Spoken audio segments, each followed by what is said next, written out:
नमस्कार दोस्तों, मेरा नाम है संदीप और आप सभी का वेलकम है नथिंग इम्पॉसिबल के यूट्यूब चैनल पर। आशा करता हूं कि आप सभी बहुत ही अच्छे होंगे और जिस किसी भी एग्जाम की आप तैयारी कर रहे हैं वो भी बहुत ही अच्छे तरीके से चल रही होगी। तो फ्रेंड्स, आज के इस वीडियो में हम लोग यूजीसी नेट फर्स्ट पेपर में विगत वर्षों में पूछे गए शोध अभिवृत्ति के महत्वपूर्ण प्रश्नों को कवर करने वाले हैं और ये हमारा पार्ट 1 है। और इस वीडियो में हम 50 इंपॉर्टेंट क्वेश्चन को कवर करेंगे जो कि ऑलरेडी यूजीसी नेट के एग्जाम में पूछे जा चुके हैं। इसके साथ ही साथ स्टेट एलिजिबिलिटी टेस्ट यानी सेट के एग्जामों में जो क्वेश्चन पूछे गए हैं अलग अलग स्टेट के, उन प्रश्नों को भी इस वीडियो में शामिल किया गया है।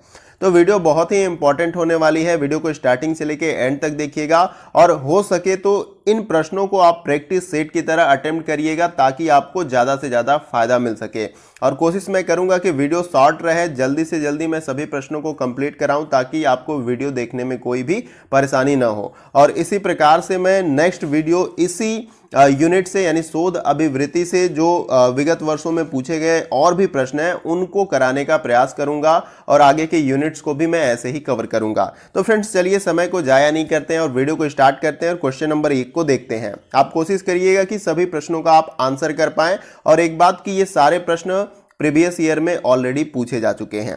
तो देखिए यहां पर क्वेश्चन नंबर 1 में क्या पूछा जा रहा है। सबसे पहले कि बोलते हुए सोचने की पद्धति किस प्रकार की तकनीक है, आपको इन चारों विकल्पों में से बताना है। प्रीवियस ईयर के क्वेश्चन है, इनमें से अगर क्वेश्चन रिपीट होंगे तो आप डायरेक्ट उसका आंसर कर पाएंगे, इसलिए प्रश्नों को अच्छे तरीके से समझें और उसका आंसर देने का प्रयास करें। पहला जो ऑप्शन यहां पर दिया गया है, प्रदत्त के गौण स्रोत का भाग।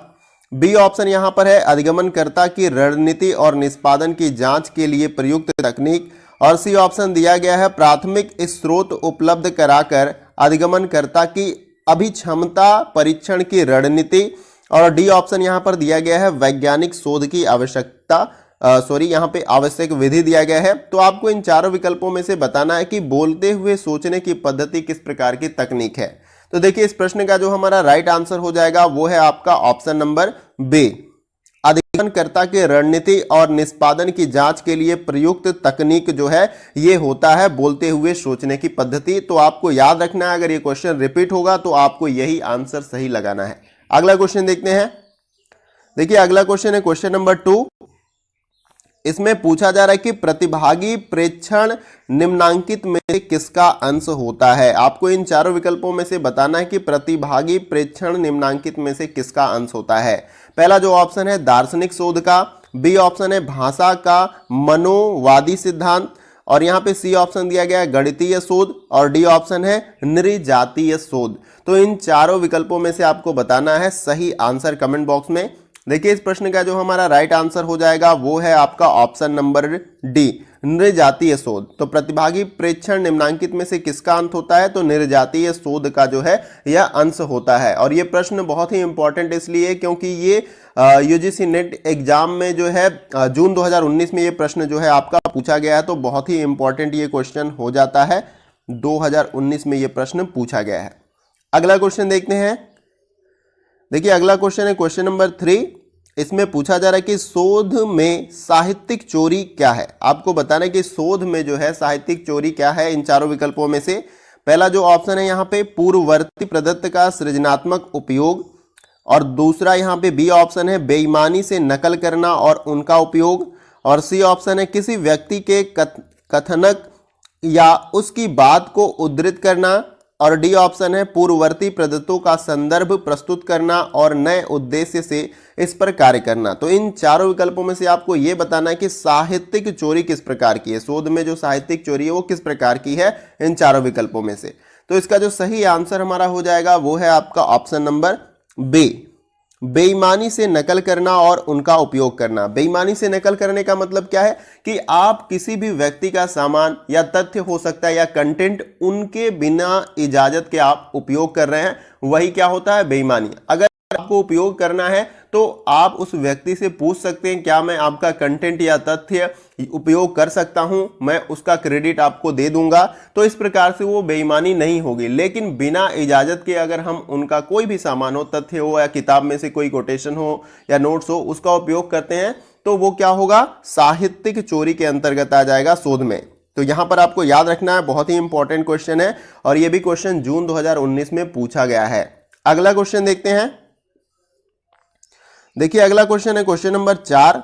इसमें पूछा जा रहा है कि एक विश्वविद्यालय शिक्षक किसी बाहरी परीक्षण एजेंसी द्वारा आयोजित सत्रांत मूल्यांकन में विद्यार्थियों के सामाजिक आर्थिक पृष्ठभूमि के संदर्भ में विद्यार्थियों के आकांक्षा स्तर का प्रभाव उनके शैक्षणिक निष्पादन पर अध्ययन करने की योजना बनाता है। इस अध्ययन में आश्रित चर क्या है? तो इस पूरे स्टेटमेंट्स में जो आपने सुना, तो इसमें आश्रित चर क्या है आपको यह बताना है इन चारों विकल्पों में से। पहला जो ऑप्शन दिया गया कि विद्यार्थियों की आकांक्षा का स्तर, बी ऑप्शन है विद्यार्थियों की सामाजिक आर्थिक पृष्ठभूमि, और सी ऑप्शन है यहाँ पे विद्यार्थियों का शैक्षणिक निष्पादन, और डी ऑप्शन है सत्रांत मूल्यांकन। तो इन चारों विकल्पों में से सही आंसर बताना है आपको इस प्रश्न का। देखिए इस प्रश्न का जो हमारा राइट आंसर हो जाएगा वो है आपका ऑप्शन नंबर सी, विद्यार्थियों का शैक्षणिक निष्पादन जो है वो इस अध्ययन में आश्रित चर है। आपको याद रखना है ऑप्शन नंबर सी। ये सभी प्रश्न प्रीवियस ईयर के प्रश्न हैं, आप इसको अच्छे तरीके से याद रखिएगा। अगला क्वेश्चन देखते हैं। अगला क्वेश्चन है क्वेश्चन नंबर 5। इसमें पूछा जा रहा है कि किसी शोध प्रतिवेदन में क्रांतिक भाषीय परीक्षण क्या होता है? इन चारों विकल्पों में से आपको बताना है। पहला जो ऑप्शन यहाँ पे दिया जा रहा है, नैतिक दृष्टि से भाषा के दुरुपयोग का उल्लेख करते हुए उसका परीक्षण। बी ऑप्शन है भाषा की शैली से संबंधित विशेषता का मूल्यांकन, और सी ऑप्शन है अन्य व्यक्ति की विचारधारा का विश्लेषण, और डी ऑप्शन है भाषा द्वारा निभाई गई लिंग संबंधी भूमिका का अवलोकन। तो इन चारों विकल्पों में से आपको सही आंसर बताना है कि किसी शोध प्रतिवेदन में क्रांतिक भाषीय परीक्षण क्या है। तो देखिए इस प्रश्न का जो हमारा राइट आंसर हो जाएगा वो है आपका ऑप्शन नंबर ए, नैतिक दृष्टि से भाषा के दुरुपयोग का उल्लेख करते हुए उसका परीक्षण ही जो है क्या है, किसी शोध प्रतिवेदन में क्रांतिक भाषीय परीक्षण होता है। तो ऑप्शन ए आपका राइट आंसर है इस प्रश्न का। आई होप कि आप सभी सही आंसर कमेंट बॉक्स में देते जा रहे होंगे। अगले प्रश्न को देखते हैं। देखिए अगला जो प्रश्न है वो है क्वेश्चन नंबर 6। इसमें पूछा जा रहा है कि शोध रिपोर्ट में दी गई ग्रंथ सूची क्या है? इन चारों विकल्पों में से आपको बताना है। पहला जो ऑप्शन यहां पर दिया गया है, और आगे शोध में रुचि रखने वालों की सहायता करती है।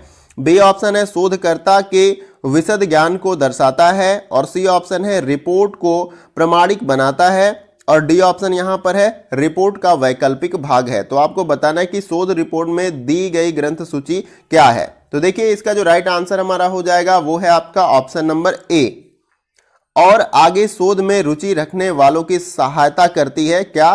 शोध रिपोर्ट में दी गई ग्रंथ सूची। तो आपको याद रखना है यहाँ पे ऑप्शन ए आपका राइट आंसर हो जाएगा इस प्रश्न का। अगला क्वेश्चन देखते हैं। अगला क्वेश्चन हमारा है क्वेश्चन नंबर 7। देखिए इसमें पूछा जा रहा है कि शोध डिजाइन में शोध में निम्नलिखित किन विशेषताओं से विशेष रूप से संबंधित है। यानी कि यहाँ पर इस प्रश्न में शोध डिजाइन के संदर्भ में कुछ विशेषताएं दी गई हैं, और आपको बताना है कि शोध के अंतर्गत इन विशेषताओं में से कौन सी विशेषताएं शामिल होती हैं। देखिए पहला यहाँ पे दिया गया प्रतिदर्श चयन, दूसरा है योजना निर्माण, तीसरा है डेटा संग्रहण के टूल के बारे में निर्णय लेना, और चौथा है परिकल्पना निर्माण, और पांचवा है पृच्छ अनुक्षेत्र का चयन। तो अब आपको यही बताना है कि शोध डिजाइन की इन विशेषताओं के अंतर्गत कौन सी विशेषता शोध के अंतर्गत शामिल की जा सकती है। तो यहां पर देखिए कुछ कोड भी दिया गया कि कौन कौन सी विशेषताओं को हम शामिल कर सकते हैं। तो आपको सही आंसर बताना है। देखिए इस प्रश्न का जो हमारा राइट आंसर हो जाएगा वो है आपका ऑप्शन नंबर बी, यानी कि पहला जो है विशेषता शामिल कर सकते हैं प्रतिदर्श का चयन, दूसरा है योजना का निर्माण, और तीसरा है डेटा संग्रहण के टूल के बारे में निर्णय लेना। तो इन विशेषताओं को शोध के अंतर्गत शामिल कर सकते हैं, आपको याद रखना है। आइए अगले क्वेश्चन को देखते हैं। देखिए अगला क्वेश्चन हमारा है क्वेश्चन नंबर 8, और इसमें पूछा जा रहा है कि किस शोध पद्धति के माध्यम से नियंत्रित दशाओं के अधीन परिकल्पना के संदर्भ में एक स्वतंत्र चर के हेरफेर और आश्रित चर पर इसके प्रभाव की जांच की जा सकती है। आपको बताना है किस शोध के अंतर्गत। पहला जो ऑप्शन है यहाँ पे कार्योत्तर शोध, बी ऑप्शन है वर्णनात्मक शोध, और सी ऑप्शन है केस स्टडी शोध, और डी ऑप्शन है प्रयोगात्मक शोध। तो देखिए इस प्रश्न में जो हमारा सही आंसर हो जाएगा वो है आपका ऑप्शन नंबर डी, देखिए वीडियो अगर फास्ट लगे तो आप वीडियो को पॉज करें, क्वेश्चन को अच्छे से रीड करें, फिर उसके बाद से अपना सही आंसर कमेंट बॉक्स में देने का प्रयास करें। मैं प्रयास करूंगा कि वीडियो बहुत लंबी ना हो ताकि आपको देखने में कोई परेशानी ना हो। आइए अगले क्वेश्चन को देखते हैं।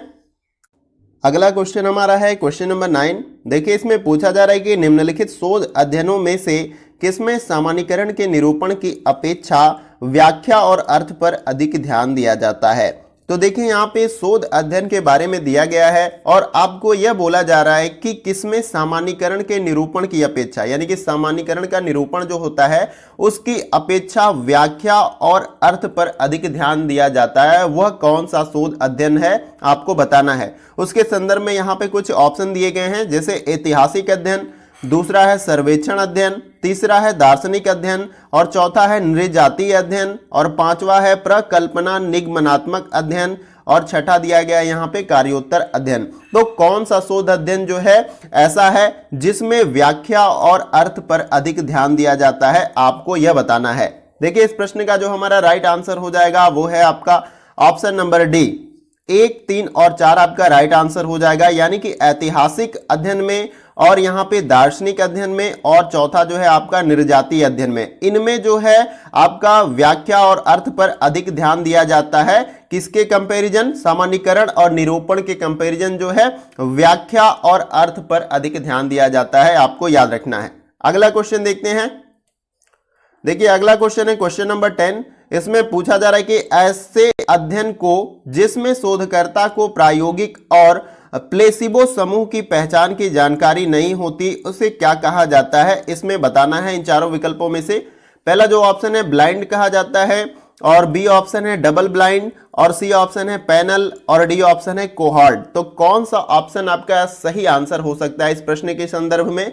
देखिए इसका जो राइट आंसर हो जाएगा वो है आपका option number B, double blind कहा जाता है। अगला क्वेश्चन देखते हैं। अगला क्वेश्चन है क्वेश्चन नंबर 11। देखिए इसमें पूछा जा रहा है कि वह शोध जिसमें पुरुष और महिला के बीच सामाजिक असमानता पर जोर दिया जाता है वह किस प्रकार का शोध कहलाता है, इन चारों विकल्पों में से आपको बताना है। पहला जो ऑप्शन है यहाँ पे तुलनात्मक शोध कहलाता है, बी ऑप्शन है अनुदैर्ध्य शोध कहलाता है और सी ऑप्शन दिया गया है क्रियात्मक शोध कहलाता है और डी ऑप्शन दिया गया है नारीवादी शोध कहलाता है। तो इन चारों विकल्पों में से सही आंसर आप सभी का क्या हो सकता है, आपको कमेंट बॉक्स में बताना है। देखिए इस प्रश्न का जो हमारा राइट आंसर हो जाएगा वो है आपका ऑप्शन नंबर डी, नारीवादी शोध। प्रश्न में क्या पूछा गया था कि वह शोध जिसमें पुरुष और महिला के बीच सामाजिक असमानता पर जोर दिया जाता है वह किस प्रकार का शोध कहलाता है, तो वो नारीवादी शोध कहलाता है, आपको याद रखना है। अगला क्वेश्चन देखते हैं। देखिए अगला क्वेश्चन है क्वेश्चन नंबर 12।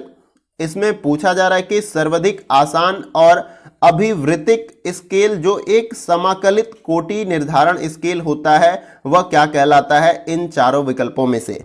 देखिए पहला जो ऑप्शन यहाँ पे गटमैन स्केल और बी ऑप्शन है लिकर्ट स्केल और सी ऑप्शन है थॉर्न स्केल और डी ऑप्शन है यहाँ पे MLA स्केल। तो इन चारों विकल्पों में से आपको बताना है कि सर्वाधिक आसान और अभिवृत्तिक स्केल जो एक समाकलित कोटि निर्धारण स्केल होता है वो कौन सा स्केल है इन चारों विकल्पों में से।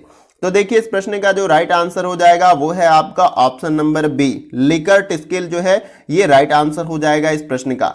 अगला क्वेश्चन देखते हैं। देखिए अगला क्वेश्चन है क्वेश्चन नंबर 13।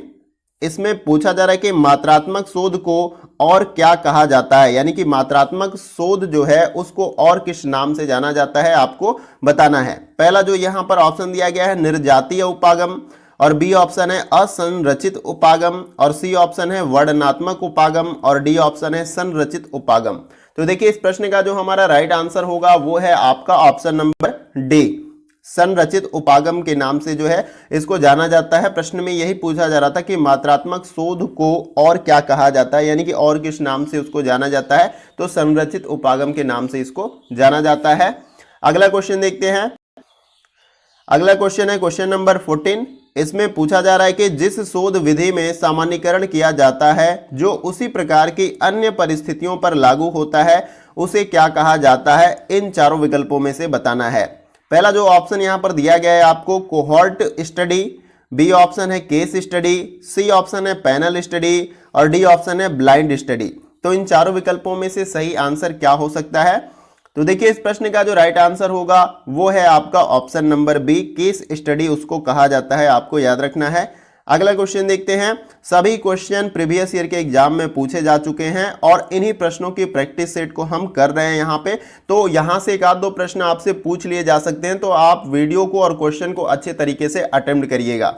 यहाँ पे अगला क्वेश्चन है क्वेश्चन नंबर 15। इसमें पूछा जा रहा है कि वह शोध अभिकल्प जिसमें निरंतर तथ्यात्मक जानकारी एकत्र करने की आवश्यकता पड़ती है उसे निम्नलिखित में से किस रूप में वर्गीकृत किया जाता है, आपको इन चारों विकल्पों में से बताना है। देखिए पहला जो ऑप्शन दिया गया अनुदैर्ध्य अध्ययन अभिकल्प, बी ऑप्शन है पूर्व पश्च अध्ययन अभिकल्प, सी ऑप्शन है प्रतिनिधिक अध्ययन अभिकल्प और डी ऑप्शन है दी नियंत्रण अध्ययन अभिकल्प। तो इन चारों विकल्पों में से सही आंसर क्या हो सकता है?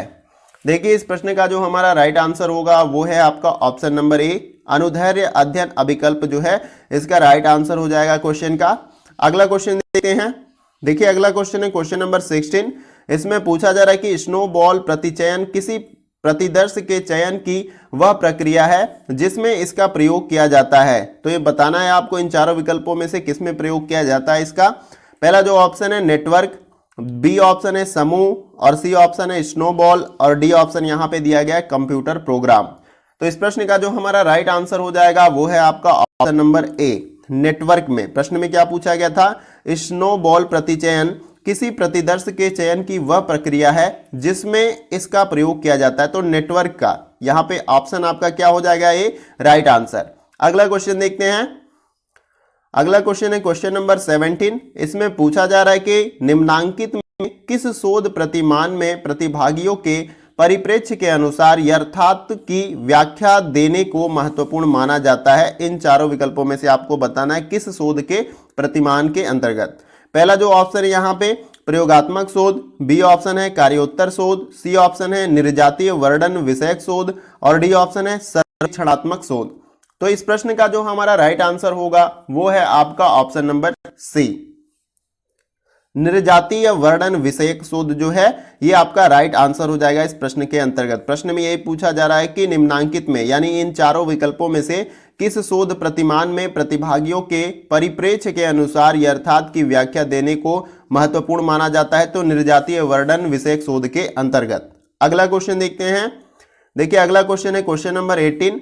इसमें पूछा जा रहा है कि एरिक मेडलाइन और एबीआई निम्नलिखित में से किसके उदाहरण है, आपको इन चारों विकल्पों में से बताना है। देखिए पहला जो ऑप्शन यहां पर दिया गया है उदाहरण सेवा और बी ऑप्शन है इलेक्ट्रॉनिक डाटाबेस और सी ऑप्शन है मुद्रित डाटाबेस और डी ऑप्शन है ग्रंथालय। तो इन चारों विकल्पों में से सही आंसर क्या होगा, आपको बताना है कि एरिक मेडलाइन और एबीआई निम्नलिखित में से किसके उदाहरण हैं। तो देखिए इसका जो राइट आंसर हमारा हो जाएगा वो है आपका option number B, electronic database के ये उदाहरण है आपके एरिक मेडलाइन और एबीआई। आपको याद रखना अगर ये क्वेश्चन पूछा जाए कि एरिक मेडलाइन और एबीआई जो है इन चारों विकल्पों में से किसके उदाहरण है, तो इलेक्ट्रॉनिक डाटाबेस के ये उदाहरण है, ये आपको राइट आंसर लगाना है। अगला क्वेश्चन देखते हैं। देखिए अगला क्वेश्चन है क्वेश्चन नंबर 19। इसमें पूछा जा रहा है कि एक अस्थाई प्रतिछपति जिसकी वैधता अज्ञात है तथा जिसमें दो या दो से अधिक चरों के मध्य संबंध उपकल्पित होता है, इसे क्या संज्ञा दी जाती है, आपको बताना है इन चारों विकल्पों में से। पहला जो ऑप्शन दिया जा रहा है यहाँ पे शोध समस्या, बी ऑप्शन है शोध प्रस्ताव और सी ऑप्शन है शोध अभिकल्प और डी ऑप्शन है शोध परिकल्पना। तो इन चारों विकल्पों में से सही आंसर क्या हो सकता है? देखिए इसका जो राइट आंसर हमारा होगा वो है आपका ऑप्शन नंबर डी, शोध परिकल्पना। प्रश्न में क्या पूछा गया? एक अस्थाई प्रतिछपति जिसकी वैधता अज्ञात है तथा जिस दो या दो से अधिक चरों के मध्य संबंध उपकल्पित होता है, इसे क्या संज्ञा दी जाती है? तो इसे शोध परिकल्पना की संज्ञा दी जाती है, आपको याद रखना है। अगला क्वेश्चन देखते हैं। देखिए अगला क्वेश्चन है क्वेश्चन नंबर 20। इसमें पूछा जा रहा है कि शोध का वह प्रतिमान जो शोधार्थी और अभ्यासकर्ता की व्यावसायिक विशेषज्ञता के विकास पर बल देता है वह क्या कहलाता है? इन चारों विकल्पों में से बताना है। पहला जो ऑप्शन है मौलिक शोध कहलाता है, दूसरा यहाँ पे ऑप्शन दिया गया है व्यवहार हित शोध कहलाता है, सी ऑप्शन दिया गया क्रियात्मक शोध कहलाता है और डी ऑप्शन है गुणात्मक शोध कहलाता है। तो इसका सही आंसर क्या होगा, आपको कमेंट बॉक्स में बताना है। देखिए इस प्रश्न का जो हमारा राइट आंसर हो जाएगा वो है आपका ऑप्शन नंबर सी, क्रियात्मक शोध कहलाता है। प्रश्न में पूछा यही जा रहा था कि शोध का वह प्रतिमान जो शोधार्थी और अभ्यासकर्ता की व्यावसायिक विशेषज्ञता के विकास पर बल देता है वह क्रियात्मक शोध कहलाता है, आपको याद रखना है। अगला क्वेश्चन देखते हैं। देखिए अगला क्वेश्चन है क्वेश्चन नंबर 21 और इसमें पूछा जा रहा है कि निम्नलिखित में से कौन सा कथन शोध के अर्थ और विशेषताओं को सर्वाधिक उत्कृष्ट ढंग से प्रतिबिंबित करता है। तो देखिए यहाँ पे शोध के अर्थ और विशेषताओं के संदर्भ में स्टेटमेंट्स दिए गए हैं और आपको बताना है कि कौन कौन सा जो है स्टेटमेंट्स या कथन जो है हमारा सही हो सकता है। तो देखिए इसमें पहला जो कथन हमारा दिया गया है वो है आपका शोध का अर्थ यथास्थिति को चुनौती देने से है। दूसरा यहाँ पर दिया गया है शोध तथ्यों और सूचना के संग्रहण का एक प्रयास है। तीसरा ऑप्शन यहाँ पे है शोध निगमनात्मक और आगमनात्मक प्रक्रियाओं का एक संश्लेषण है। और चौथा कथन यहाँ पे दिया गया है शोध का अर्थ अपने दावों और अवस्थाओं को प्रमाणित करना है। और पांचवा कथन दिया गया है कि शोध प्रतिवेदित अध्ययनों की एक सावधानीपूर्वक समीक्षा है। और यहाँ पे 6 नंबर पे जो कथन दिया गया है वो दिया गया है शोध ज्ञान की एक समीक्षात्मक एवं भावपूर्ण खोज है। तो इन सभी कथनों में से आपको बताना है कि शोध के अर्थ और विशेषताएं क्या है, सबसे उत्कृष्ट या सबसे जो है उचित विकल्प का जो है आपको चयन करना है। तो देखिए इस प्रश्न का जो हमारा राइट आंसर हो जाएगा वो है आपका ऑप्शन नंबर, यहाँ पे नीचे इस प्रकार से कूट दिया जाएगा और जो भी कथन आपका सही है उसको फाइंड कर लेना है, फिर उसके बाद से कूट में जो भी कथन आपको मिलता है उस ऑप्शन को ट्रिक लगाना है। तो जिस प्रकार से यहाँ पे सही आंसर होगा वो है आपका ऑप्शन नंबर डी, यानी कि पहला, तीसरा और 6 नंबर का कथन जो है आपका राइट हो जाएगा शोध के अर्थ और विशेषताओं के संदर्भ में। तो यहाँ पर आप देख सकते हैं कि पहला ये आपका दिया गया शोध का अर्थ जो है यथास्थिति की चुनौती देने से है। और तीसरा जो यहाँ पर बताया जा रहा है कि शोध निगमनात्मक और आगमनात्मक प्रक्रियाओं का एक संश्लेषण होता है। और यहाँ पे 6 नंबर आपको बताया जा रहा है कि शोध ज्ञान की एक समीक्षात्मक एवं भावपूर्ण खोज है। तो ये तीनों स्टेटमेंट्स हमारे सही हो जाएंगे शोध के अर्थ के संदर्भ में। अगला क्वेश्चन देखते हैं। देखिए अगला क्वेश्चन है क्वेश्चन नंबर 22। इसमें पूछा जा रहा है कि नीचे दिए गए दो समुच्चयों में से समुच्चय 1 में शोध की विधियों को निर्दिष्ट करता है जबकि समुच्चय 2 में शोध की एक विधि से संबंधित महत्वपूर्ण विशेषताओं का वर्णन करता है। इन दोनों को सुमेलित करें और अपने उत्तर को इंगित करने के लिए कूट को चुनिए। तो पहले यहाँ पे समुच्चय में आप देख सकते हैं शोध की विधियों के बारे में दिया गया है और दूसरे समुच्चय में यहाँ पर शोध विधियों से संबंधित महत्वपूर्ण विशेषताएं दी गई हैं। तो आपको इसे क्या करना है, मैच करना है, आपस में क्या करना है, मिलान करना है। तो आइए इसको हम मैच कर लेते हैं और नीचे कुछ कूट दिए जाते हैं। आपका मैच जिसके भी अकॉर्डिंग हो आप कूट में देखेंगे वो ऑप्शन जो सही लगे आपको उस पर क्या करना है, ट्रिक लगाना है। तो पहले हम मैच कर लेते हैं। देखिए पहला जो यहाँ पर दिया गया है प्रयोगात्मक विधि, ये आपका मैच करेगा चौथे के साथ यहाँ पे, यानी कि नियंत्रण के माध्यम से कारण और प्रभाव का निर्धारण। ये प्रयोगात्मक विधि की जो है ये महत्वपूर्ण विशेषता है, आपको याद रखनी है। दूसरा यहाँ पर जो बी दिया गया है कार्योत्तर विधि, ये मैच करेगा आपका 5वें के साथ, जो दिखाई नहीं दे रहा, मैं इसको ऊपर कर दे रहा हूँ स्क्रॉल डाउन करके। ये आपका मैच करेगा 5वें के साथ। प्रेक्षित प्रभावों से कारण परक कारकों का पता लगाना, ये जो है इसकी महत्वपूर्ण विशेषता है किसकी, कार्योत्तर विधि की। अब पहले की आपकी क्या थी, वो चौथा था पहले ऑप्शन का, यहाँ पे नियंत्रण के माध्यम से कारण और प्रभाव का निर्धारण, ये प्रयोगात्मक विधि की महत्वपूर्ण विशेषता है। अब हम सी नंबर देख लेते हैं। सी में यहाँ पे दिया गया ऐतिहासिक विधि, ये जो हमारा मैच करेगा दूसरे के साथ मैच करेगा। इसकी जो महत्वपूर्ण विशेषता है वो है पूर्व घटित घटनाओं के स्वरूप को मुख्य और गौण स्रोत के माध्यम से स्थापित करना। तो यहां पर ये आपका राइट आंसर हो जाएगा, यानी कि सी का सही ये मैचिंग हो जाएगा। ये इसकी महत्वपूर्ण विशेषता है ऐतिहासिक विधि की। और लास्ट में जो हमारा है डी निर्जातीय विधि, ये मैच करेगा आपका किसके साथ, तीसरे के साथ ये मैच करेगा। इसकी जो महत्वपूर्ण विशेषता है वो है साझाकृत व्यवहारों के स्वरूप का अध्ययन करना। तो ये इस प्रकार से जो है आपको मैचिंग कर लेना है। हो सकता है क्वेश्चन थोड़ा सा अलग टाइप से भी पूछ लिया जाए, लेकिन इसी प्रकार से आपको मैच करना है। जो जिसके साथ मैच करता हो अच्छे तरीके से उसी के साथ आपको मैच कराना है। और फिर नीचे कुछ कूट दिए जाते हैं, इस प्रकार से आपका जो भी मैचिंग होता है उसके अकॉर्डिंग आपको सही आंसर पे ट्रिक लगाना है। तो हमने जिस प्रकार से मैचिंग किया उसके अकॉर्डिंग हमारा ऑप्शन ए क्या हो जाएगा, राइट आंसर। तो ये हमारा क्या हो जाएगा, राइट आंसर। इसी प्रकार से इस प्रश्नों को आपको सॉल्व करना है। आइए अगले क्वेश्चन को देखते हैं। देखिए अगला क्वेश्चन हमारा क्वेश्चन नंबर 23। इसमें पूछा जा रहा है कि शोध के उन चरणों को सोपान भी बोलते हैं, शोध के उन चरणों की पहचान कीजिए जिसमें नैतिक निहितार्थों का मुद्दा प्रासंगिक होता है, दिए गए कूट में अपना उत्तर चुनिए। तो देखिए इसके संदर्भ में यहाँ पे स्टेटमेंट्स कुछ दिए गए हैं और आपको बताना है सही स्टेटमेंट्स कौन कौन से हैं। इसके संदर्भ में नीचे कूट दिए जाते हैं और उसमें से आपको सही आंसर अपना लगाना है। देखिए यहाँ पे प्रश्न को एक बार और अच्छे तरीके से समझ लीजिए ताकि आंसर करने में आपको आसानी हो। यहाँ पर पूछा जा रहा है कि शोध के उन चरणों या सोपानों की पहचान कीजिए जिसमें नैतिक निहितार्थों का मुद्दा प्रासंगिक होता है, और उसके संदर्भ में यहाँ पे स्टेटमेंट्स दिए गए हैं और आपको सही स्टेटमेंट्स को फाइंड करना है। देखिए पहला यहाँ पे कथन क्या बताया जा रहा है कि शोध के प्रश्न की पहचान और उसे परिभाषित करना। दूसरा यहाँ पे बताया जा रहा है कि हल प्रस्तावित करने के लिए चरों के मध्य संबंधों को कल्पित करना। और तीसरा बताया जा रहा है कि शोध उपकरणों के उपयोग के माध्यम से प्रदत्तों का संकलन करना। और चौथा बताया जा रहा है यहाँ पे समग्र तथा प्रतिदर्श चयन की पद्धति को परिभाषित करना। और पांचवा बताया जा रहा है कि प्रदत्त विश्लेषण और प्रयुक्त पद्धति। और 6 नंबर पे यहाँ पे बताया जा रहा है कि निष्कर्षों या परिणामों की प्रतिवेदन पद्धति। तो इन सभी कथनों में से सही कथन कौन से हैं उसको फाइंड करके जो है आपको आंसर करना है। तो देखिए इसका जो राइट आंसर हमारा हो जाएगा वो है आपका ऑप्शन नंबर बी। ठीक है, ऑप्शन नंबर बी इसका राइट आंसर हो जाएगा आपका। तीसरा और पांचवा और उसके बाद से 6 नंबर आपका सही हो जाएगा। शोध उपकरणों के उपयोग के माध्यम से प्रदत्तों का संकलन, और यहाँ पे पांचवा दिया गया है प्रदत्त विश्लेषण और प्रयुक्त पद्धति। और यहाँ पे 6 नंबर का जो कथन दिया गया है निष्कर्षों और परिणामों की प्रतिवेदन पद्धति। तो इस प्रकार से जो है जो बी विकल्प यहाँ पे दिया गया है कूट में वो हमारा राइट आंसर होगा। यहाँ पे इस प्रकार से भी प्रश्न पूछे जाते हैं।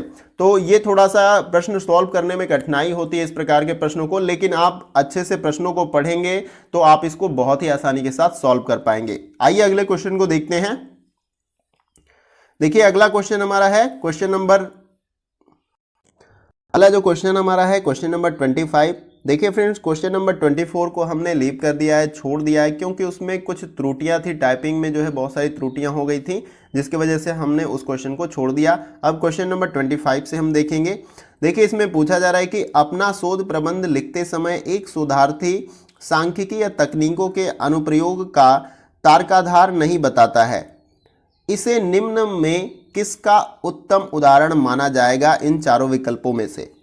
तो देखिए यहाँ पे पहला जो ऑप्शन दिया जा रहा है इस प्रश्न का नैतिक कदाचार, बी ऑप्शन है भूल से हुई त्रुटि, और सी ऑप्शन है जानबूझकर की गई त्रुटि, और डी ऑप्शन है तकनीकी चूक। तो इन चारों विकल्पों में से आपको सही आंसर बताना है। प्रश्न में यही पूछा जा रहा है कि अपना शोध प्रबंध लिखते समय एक शोधार्थी सांख्यिकी या तकनीकों के अनुप्रयोग का तर्काधार नहीं बताता, यानी तर्क का आधार नहीं बताता है, इसे निम्न में से किसका उत्तम उदाहरण माना जाएगा इन चारों विकल्पों में से। तो देखिए इस प्रश्न का जो हमारा राइट आंसर हो जाएगा वो है आपका ऑप्शन नंबर बी, भूल से हुई त्रुटि का जो है उदाहरण माना जाएगा, आपको याद रखना है। अगला क्वेश्चन देखते हैं। देखिए अगला क्वेश्चन है क्वेश्चन नंबर 26। इसमें पूछा जा रहा है कि किस प्रकार के शोध में शोध के चरणों को चक्रीय होना चाहिए, आपको इन चारों विकल्पों में से बताना है। पहला जो ऑप्शन दिया गया है जमीनी सिद्धांत शोध में, बी ऑप्शन है क्रियात्मक शोध में, और सी ऑप्शन है प्रायोगिक शोध में, और डी ऑप्शन है आपका विशिष्ट अध्ययन शोध में। तो इन चारों विकल्पों में से बताना है कि किस प्रकार के शोध में शोध के चरणों को चक्रीय होना चाहिए। तो देखिए इस प्रश्न का जो हमारा राइट आंसर हो जाएगा वो है आपका ऑप्शन नंबर बी, क्रियात्मक शोध में जो है शोध के चरणों को चक्रीय होना चाहिए, आपको याद रखना है। अगला क्वेश्चन देखते हैं। देखिए अगला क्वेश्चन है क्वेश्चन नंबर 27। इसमें पूछा जा रहा है कि एक शोधार्थी किसी जिले में विद्यालय को बीच में छोड़ देने वाले छात्रों के दर पर अभिभावकों की सामाजिक आर्थिक स्थिति के प्रभाव का अध्ययन करने की योजना बनाता है। यह किस प्रकार का शोध होगा, आपको बताना है इन चारों विकल्पों में से। पहला जो ऑप्शन यहाँ दिया गया है आपको, परिकल्पना निरूपण शोध। बी ऑप्शन है प्रायोगिक परिकल्पना परीक्षण शोध। और सी ऑप्शन है गैर प्रायोगिक परिकल्पना परीक्षण शोध। और लास्ट में दिया गया है निर्जातीय शोध। तो इन चारों विकल्पों में से सही आंसर क्या है, आपको बताना है। देखिए, इस प्रश्न का जो राइट आंसर हो जाएगा वो है आपका ऑप्शन नंबर बी, प्रायोगिक परिकल्पना परीक्षण शोध जो है आपका सही आंसर हो जाएगा इस प्रश्न का। प्रश्न में यही पूछा जा रहा है कि एक शोधार्थी किसी जिले में विद्यालय को बीच में छोड़ देने वाले छात्रों की दर पर अभिभावकों की सामाजिक आर्थिक स्थिति के प्रभावों का अध्ययन करने की योजना बनाता है। तो यह किस प्रकार का शोध होगा, तो यह जो है प्रायोगिक परिकल्पना परीक्षण शोध होगा, आपको याद रखना है। अगला क्वेश्चन देखते हैं। देखिए, अगला क्वेश्चन है क्वेश्चन नंबर 28। इसमें पूछा जा रहा है कि नीचे कुछ प्रमुख पद दिए गए हैं, उनकी पहचान करें जो गुणात्मक शोध प्रतिमान को प्रदर्शित करते हैं। तो यहाँ पे गुणात्मक शोध प्रतिमान को प्रदर्शित करने के संदर्भ में कुछ यहाँ पे बातें बताई गई हैं और आपको बताना कि कौन सा विकल्प जो है या कौन सा यहाँ पे कथन सही हो सकता है उसके संदर्भ में, और नीचे कूट में आपको आंसर देना है। तो देखिए, पहला यहाँ पर बताया जा रहा है कार्योत्तर विधि, दूसरा है नृजाति विज्ञान, और तीसरा है सांकेतिक अंतःक्रिया, और चौथा है विवरणात्मक सर्वेक्षण, और पांचवा है वृत्तांत परक, और छठा यहाँ पे दिया गया प्रायोगिक विधि। प्रश्न में यही पूछा जा रहा है कि नीचे कुछ प्रमुख पद दिए गए हैं और उनकी पहचान करें जो गुणात्मक शोध प्रतिमान को प्रदर्शित करते हैं।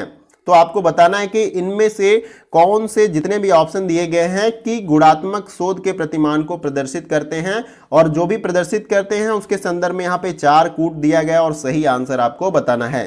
तो देखिए, यहाँ पे जो हमारा सही आंसर हो जाएगा वो है आपका यहाँ पे दूसरे नंबर पे है निर्जातीय विज्ञान, और तीसरा हमारा होगा सांकेतिक अंतःक्रिया, और उसके बाद से 6 नंबर है प्रायोगिक विधि। तो ये तीनों जो हैं पद गुणात्मक शोध प्रतिमान को प्रदर्शित करते हैं, आपको याद रखना है। और इसके अकॉर्डिंग नीचे कूट में हमें क्या करना है, सही आंसर लगा लेना है। तो जैसे हमने यहाँ पे फाइंड किया उसके अकॉर्डिंग हमारा ऑप्शन डी क्या हो जाएगा, राइट आंसर। देखिए, प्रश्न भी जो है एनटीए नेट दिसंबर 2018 में पूछा गया, यानी कि नेट के एग्जाम में ये प्रश्न पूछे जा चुके हैं। अगला क्वेश्चन देखते हैं। अगला जो क्वेश्चन है क्वेश्चन नंबर 29। इसमें पूछा जा रहा है कि किस प्रकार के शोध के लिए क्रिया सूचक शब्द नियंत्रण, हेरफेर करना और अवलोकन सर्वाधिक प्रासंगिक है। आपको बताना है इन चारों विकल्पों में से। प्रश्न में ये पूछा जा रहा है कि किस प्रकार के शोध के लिए क्रिया सूचक शब्द नियंत्रण, हेरफेर करना और अवलोकन सर्वाधिक प्रासंगिक है। पहला जो ऑप्शन दिया गया है क्रियात्मक शोध के अंतर्गत, बी ऑप्शन है ऐतिहासिक शोध के अंतर्गत, सी ऑप्शन है प्रायोगिक शोध के अंतर्गत, और डी ऑप्शन है जमीनी सिद्धांत दृष्टिकोण आधारित शोध के अंतर्गत। तो इन चारों में से सही आंसर क्या हो सकता है। देखिए, इसका जो राइट आंसर हमारा हो जाएगा वो है आपका ऑप्शन नंबर सी, प्रायोगिक शोध के अंतर्गत। प्रश्न में यही पूछा जा रहा है कि किस प्रकार के शोध के लिए क्रिया सूचक शब्द नियंत्रण, हेरफेर करना और अवलोकन सर्वाधिक प्रासंगिक है, तो प्रायोगिक शोध के अंतर्गत। अगला क्वेश्चन देखते हैं। देखिए, अगला क्वेश्चन हमारा है क्वेश्चन नंबर 30। इसमें पूछा जा रहा है कि शोध की वैज्ञानिक विधि की विशेषता है, आपको बताना है। यहाँ पे शोध की वैज्ञानिक विधि की विशेषताएं दी गई हैं और बताना कि कौन कौन सी विशेषताएं सही हैं, और नीचे उसके संदर्भ में कूट दिया गया है और आपको सही आंसर बताना है। तो देखिए, पहला यहाँ पर दिया गया विशेषताओं के अंतर्गत अनुभववाद, दूसरा है वस्तुनिष्ठता, और तीसरा है सुव्यवस्थित, और चौथा है गोपनीय, और पांचवा दिया गया यहाँ पे सुरक्षा से संबंधित, और 6 नंबर पे दिया गया भविष्य सूचक। तो आपको बताना है कि शोध की वैज्ञानिक विधि की विशेषता कौन सी है इन सभी में से। तो देखिए, इसका जो राइट आंसर हमारा हो जाएगा वो है आपका पहला अनुभववाद, फिर दूसरा आपका हो जाएगा वस्तुनिष्ठता, और तीसरा हो जाएगा सुव्यवस्थित, और यहाँ पे 6 नंबर हो जाएगा आपका भविष्य सूचक। तो ये तीनों जो है ये चारों जो है आपका शोध की वैज्ञानिक विधि की विशेषता है, अनुभववाद, वस्तुनिष्ठता और सुव्यवस्थित और भविष्य सूचक। तो इसके अकॉर्डिंग अब आपको कूट देख लेना कि कौन से कूट में ये चारों जो है ऑप्शन दिए गए हैं। तो इसके अकॉर्डिंग हमारा जो है ऑप्शन नंबर डी क्या हो जाएगा, राइट आंसर। यानी कि पहला हमने फाइंड किया था, फिर दूसरा हमारा था, तीसरा, फिर यहाँ पे 6 नंबर। तो इसके अकॉर्डिंग हमारा ऑप्शन डी क्या हो जाएगा, राइट आंसर। अगला क्वेश्चन देखते हैं। देखिए, जो अगला क्वेश्चन हमारा है क्वेश्चन नंबर 31। इसमें पूछा जा रहा है कि एक शोध परिवेश में प्रतिभागी सिर्फ इस कारण अलग तरह से व्यवहार कर सकते हैं क्योंकि उन्हें लगता है कि उन पर विशेष ध्यान दिया जा रहा है। व्यवहार की बजाय विशेष ध्यान के प्रति उपचारित समूह का यह बर्ताव क्या कहलाता है? आपको इन चारों विकल्पों में से बताना है। पहला जो यहाँ पे ऑप्शन दिया गया है हाथ्रो प्रभाव, हाथ्रोन प्रभाव यहाँ पे दिया गया है। बी ऑप्शन दिया गया है ध्यान की कमी, और सी ऑप्शन है युंग प्रभाव, और डी ऑप्शन है मार्लोव प्रभाव। तो इन चारों विकल्पों में से सही आंसर क्या होगा इस प्रश्न का? तो देखिए इसका जो राइट आंसर हमारा हो जाएगा वो है आपका ऑप्शन नंबर ए, हाथ्रोन प्रभाव। प्रश्न में क्या पूछा गया था कि एक शोध परिवेश में प्रतिभागी सिर्फ इस कारण अलग तरह से व्यवहार कर सकते हैं क्योंकि उन्हें लगता है कि उन पर विशेष ध्यान दिया जा रहा है। व्यवहार की बजाय विशेष ध्यान के प्रति उपचरित समूह का यह बर्ताव क्या कहलाता है? तो यह बर्ताव जो है हाथ्रोन प्रभाव कहलाता है, आपको याद रखना है। अगला क्वेश्चन देखते हैं। देखिए अगला क्वेश्चन हमारा है क्वेश्चन नंबर 32। इसमें पूछा जा रहा है कि जब कोई समीक्षक लेखक का नाम जाने बगैर एक शोध की समीक्षा करता है तो यह क्या कहलाता है? आपको इन चारों विकल्पों में से बताना है। पहला जो ऑप्शन है गुमनाम समीक्षा, बी ऑप्शन है पार्श्व समीक्षा, और सी ऑप्शन है अप्रकट समीक्षा, और डी ऑप्शन दिया गया है अश्रेणीकृत समीक्षा। तो इन चारों विकल्पों में से सही आंसर क्या होगा इस प्रश्न का? तो देखिए इसका जो राइट आंसर हो जाएगा वो है आपका ऑप्शन नंबर सी, अप्रकट समीक्षा। प्रश्न में यही पूछा जा रहा है कि जब कोई समीक्षक लेखक का नाम जाने बगैर एक शोध की समीक्षा करता है तो वह क्या कहलाता है? तो वह अप्रकट समीक्षा कहलाता है। अगला क्वेश्चन देखते हैं। देखिए अगला क्वेश्चन हमारा है क्वेश्चन नंबर 33। इसमें पूछा जा रहा है कि किसी शोध विषय की मौलिकता किन घटकों पर निर्भर करेगी? उसके संदर्भ में यहाँ पे कुछ स्टेटमेंट्स दिए गए हैं और आपको बताना है कि सही कथन कौन कौन से हैं। तो ये देखिए यहाँ पे पहला बताया जा रहा है कि विषय की विशिष्टता, दूसरा यहाँ पे दिया गया है उपयोगितावादी आयाम, और सी ऑप्शन सी यहाँ पे नहीं, तीसरा दिया गया है यहाँ पे सहयोगी प्रणाली, और चौथा यहाँ पे बताया जा रहा है पर्यवेक्षण की अनावश्यकता लेख, और पांचवा यहाँ पे बताया जा रहा है कि अध्ययन की व्यवहार्यता। तो और आपको बताना है कि इन सभी में से किसमें शोध विषय की मौलिकता के घटक जो है निर्भर करते हैं, आपको यह बताना है। तो देखिए यहाँ पे जो हमारा राइट आंसर हो जाएगा वो हो जाएगा पहला आपका विषय की विशिष्टता, और फिर उसके बाद से आपका दूसरा राइट हो जाएगा उपयोगितावादी आयाम, और तीसरा आपका सहयोग प्रणाली, और उसके बाद से पांचवा अध्ययन की व्यवहार्यता। तो ये आपका क्या हो जाएगा? राइट हो जाएगा। प्रश्न में यही पूछा जा रहा है कि किसी शोध विषय की मौलिकता किन घटकों पर निर्भर करती है? तो ये जो है विषय की विशिष्टता पर निर्भर करती है, उपयोगितावादी आयाम पर निर्भर करती है, सहयोग प्रणाली पर जो है निर्भर करती है, और उसके साथ ही साथ अध्ययन की व्यवहार्यता पर निर्भर करती है। तो अब आपको करना क्या कि कूट में देख लेना है कि आपने जो भी यहाँ पे कथन फाइंड किए हैं उसके अकॉर्डिंग कौन सा कूट सही है। तो हमने जिस प्रकार से चुनाव किया उसके अकॉर्डिंग ऑप्शन ए हमारा क्या हो जाएगा? Right answer. तो इसी प्रकार से आपको इन प्रश्नों को सॉल्व करना है। अगला क्वेश्चन देखते हैं। अगला क्वेश्चन हमारा है क्वेश्चन नंबर 34। देखिए इसमें पूछा जा रहा है कि निम्नलिखित में से कौन सा स्वतंत्र तथा निर्भर चरों के बीच कारण और प्रभाव संबंधों को सबसे मजबूत साक्ष्य मुहैया कराता है? इन चारों विकल्पों में से बताना है।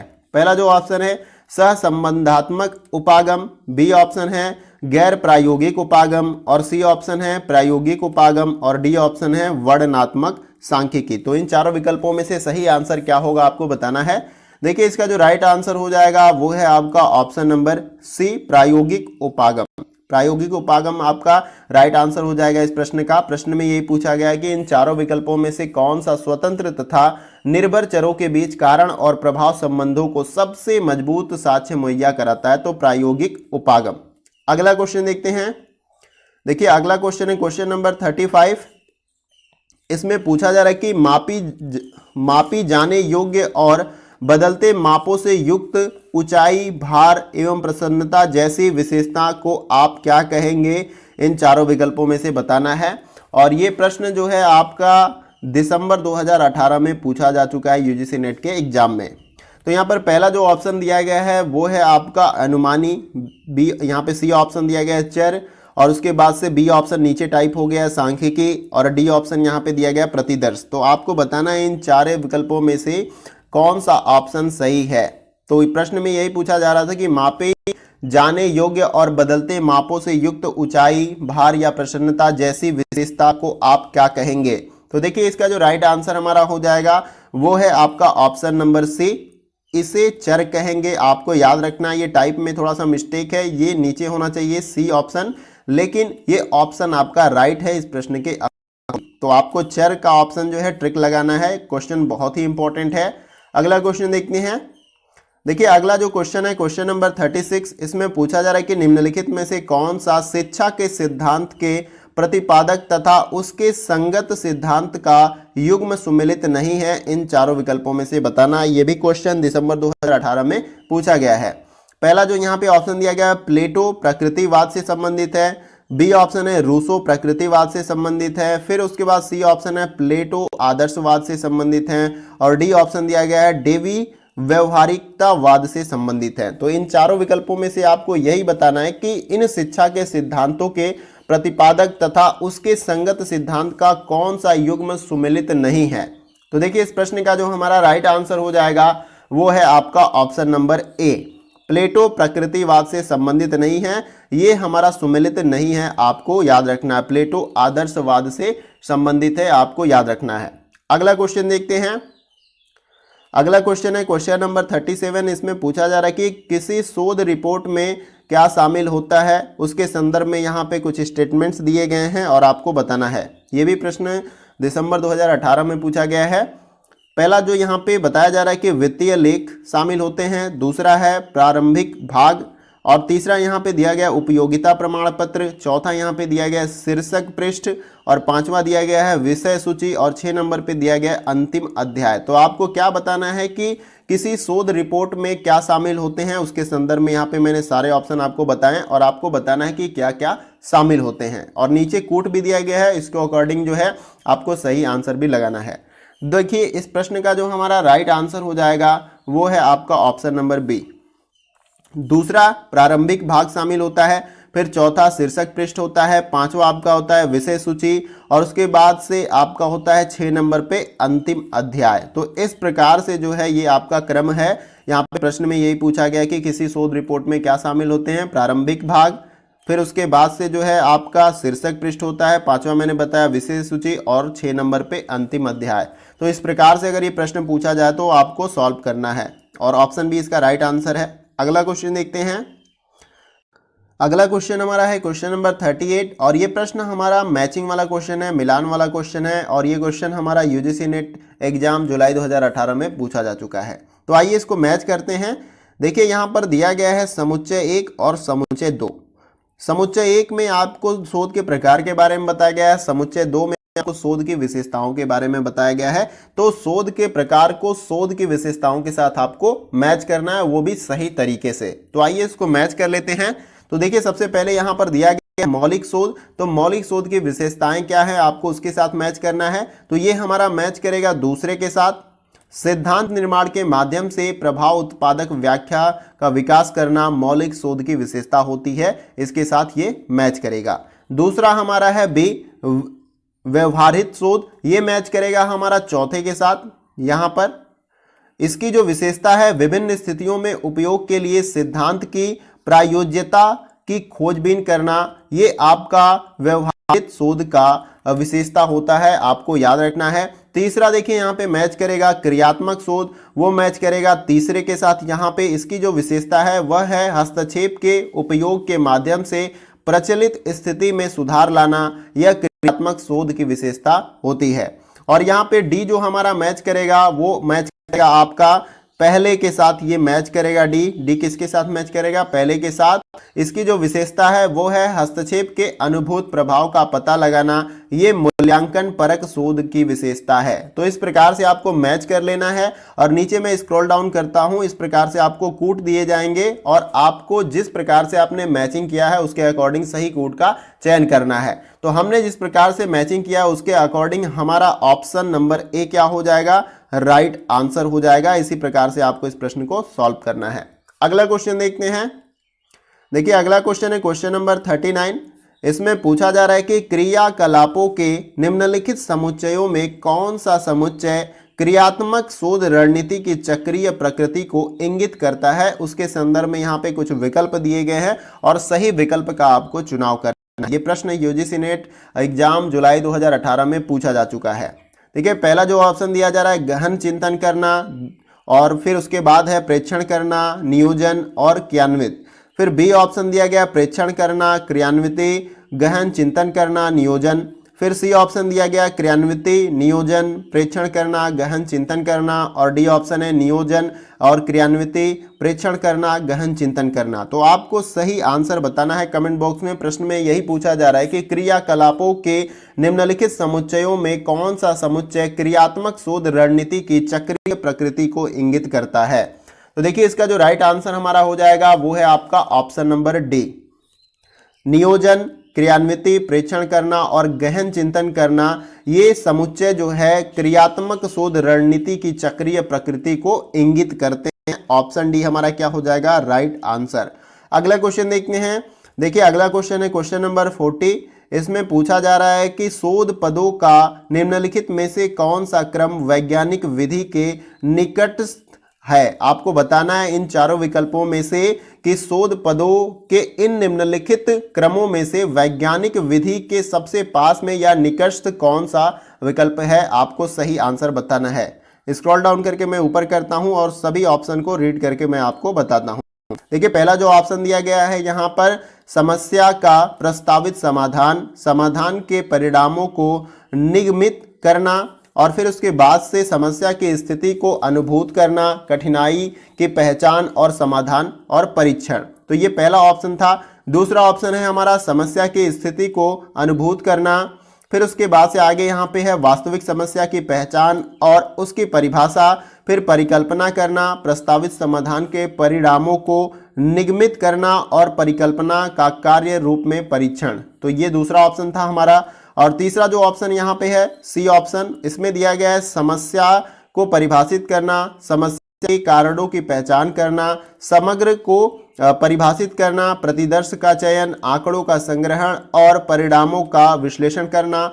और डी ऑप्शन यहाँ पर दिया गया है आपको कारण मूलक कारकों की पहचान करना, समस्या को परिभाषित करना और परिकल्पना बनाना, प्रतिदर्श का चयन, आंकड़ों का संग्रहण और सामान्यीकरण तथा निष्कर्षों तक पहुंचना। तो ये सारे चार विकल्प दिए गए हैं आपको, और सही विकल्प कौन सा है प्रश्न में यही पूछा गया था कि शोध पदों का निम्नलिखित में से कौन सा क्रम वैज्ञानिक विधि के निकटस्थ या समीप है। आपको इन चारों विकल्पों में से बताना है। तो देखिए जो हमारा सही आंसर इस प्रश्न का है वो है आपका ऑप्शन नंबर बी, समस्या की स्थिति को अनुभूत करना, फिर वास्तविक समस्या की पहचान करना। यानी कि शोध के चरण को ही समझ लीजिए कि शोध के स्टेप कौन कौन से हैं, उसके संदर्भ में ये प्रश्न आपसे पूछा गया है। तो अगर आप रिसर्च करने वाले हैं तो सबसे पहले आप क्या करेंगे, समस्या की स्थिति को अनुभूत करना, यानी समस्या के बारे में जानना कि समस्या है क्या। फिर उसके बाद से वास्तविक समस्या की पहचान और उसकी परिभाषा, यानी कि वास्तविक समस्या को पहचान करना, फिर उसकी परिभाषा, फिर उसके बाद से परिकल्पना करना, फिर उसके बाद से प्रस्तावित समाधान के परिणामों को निगमित करना और परिकल्पना का कार्य रूप में परीक्षण करना। तो ये जो है आपका सही विकल्प है इस प्रश्न के संदर्भ में। ये जो क्रम है वैज्ञानिक विधि का क्रम है, आपको याद रखना है। अगला क्वेश्चन देखते हैं। अगला जो क्वेश्चन है क्वेश्चन नंबर 41 है। इसमें पूछा जा रहा है कि शोध नैतिकता की समस्या शोध क्रियाकलापों के किस पहल से संबंधित है। आपको इन चारों विकल्पों में से बताना है, और ये प्रश्न आपका यूजीसी नेट एग्जाम जुलाई 2018 में पूछा गया है। पहला जो ऑप्शन है शोध प्रबंध के निर्धारित प्रारूपों के अनुसरण से, बी ऑप्शन है गुणात्मक या मात्रात्मक तकनीकों के माध्यम से, आंकड़ों के विश्लेषण से, और सी ऑप्शन है यहाँ पे शोध के समग्र को परिभाषित करने से, और डी ऑप्शन है साक्ष्य आधारित शोध रिपोर्ट से। तो इन चारों विकल्पों में से आपको बताना है कि शोध नैतिकता की समस्या शोध क्रियाकलापों के किस पहल से संबंधित है। तो देखिए इस प्रश्न का जो हमारा राइट आंसर हो जाएगा वो है आपका ऑप्शन नंबर डी, साक्ष्य आधारित शोध रिपोर्ट से जो है शोध नैतिकता की समस्या और शोध क्रियाकलापों की पहल जो है संबंधित है। आपको याद रखना है। अगला क्वेश्चन देखते हैं। देखिए अगला क्वेश्चन हमारा है क्वेश्चन नंबर 42। इसमें पूछा जा रहा है कि निम्नलिखित में से किस क्रियाकलाप से सृजनशील और समीक्षात्मक चिंतन के संपोषण की अधिक क्षमता है। इन चारों विकल्पों में से बताना है। यह भी प्रश्न जुलाई 2018 में पूछा गया है। देखिए पहला जो ऑप्शन दिया गया है शोध सारांश को तैयार करना, बी ऑप्शन है संगोष्ठी में शोध लेख को प्रस्तुत करना, और सी ऑप्शन है शोध सम्मेलन में भागीदारी, और डी ऑप्शन है कार्यशाला में भागीदारी। तो इन चारों विकल्पों में से सही आंसर क्या है आपको बताना है इस प्रश्न के संदर्भ में। तो देखिए इसका जो राइट आंसर हो जाएगा वो है आपका ऑप्शन नंबर सी, शोध सम्मेलन में भागीदारी जो है आपका राइट आंसर हो जाएगा। देखिए प्रश्न में यही पूछा जा रहा है कि इन चारों विकल्पों में से किस क्रियाकलाप में सृजनशील और समीक्षात्मक चिंतन के संपोषण की अधिक क्षमता है। तो ये जो है शोध सम्मेलन में भागीदारी के द्वारा। तो यहाँ पे ऑप्शन सी हमारा राइट आंसर है। अगला क्वेश्चन देखते हैं।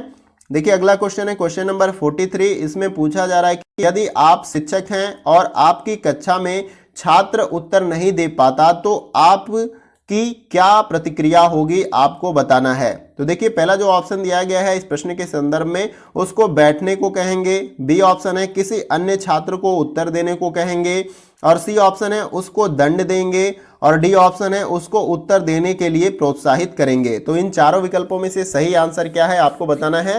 देखिए इसका जो राइट आंसर हो जाएगा वो है आपका ऑप्शन नंबर डी, उसको उत्तर देने के लिए प्रोत्साहित करेंगे। ऐसा नहीं कि अगर आपने कोई प्रश्न पूछा क्लास में बच्चों से तो अगर उसने जवाब नहीं दिया तो आप उसको दंडित करेंगे या पनिशमेंट करेंगे। आप क्या करेंगे, उस बच्चे को प्रोत्साहित करेंगे ताकि वो जो भी जानता है प्रश्न के संदर्भ में उसके बारे में कुछ बताए। तो यहां पे ऑप्शन डी क्या हो जाएगा राइट आंसर। अगला क्वेश्चन देखते हैं।